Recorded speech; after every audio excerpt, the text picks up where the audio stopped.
ভাই ভাই গুলি খাইছে পাশে থেকে সরেন না আমরা রাজপথে আছি ভাই স্বৈরাচারের পতন করে ছাড়ুন ভাই স্বৈরাচারের পতন না হলে আমরা যাবো না ভাই জীবন দিব ভাই ভাই এই জীবন দিয়ে দিব ভাই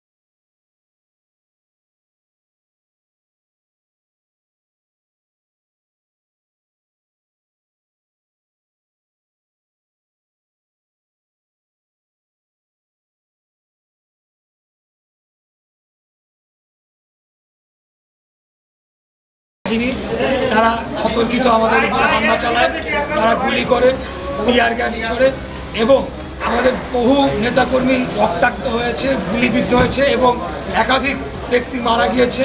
আজকে 28শে অক্টোবর 2023 এই ঘটনাটি ঘটেছে এবং আপনারা জানেন যে লগি বৈঠক করেছিল এই আওয়ামী লীগ 2006 সালের 1 দিনে।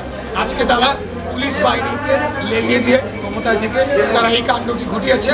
আমরা আর ভাষায় নিন্দা জানানোর কিছু নাই, আমরা খালি বলতে চাই আমাদের আরও যদি 1000 জনকে মেরে ফেলা হয় আমরা আন্দোলন চালিয়ে যাব, আমরা জীবন দিব, আরও রক্ত দিব, কিন্তু এই স্বৈরাচারকে পতন না করে আমরা রাজপথে যাব।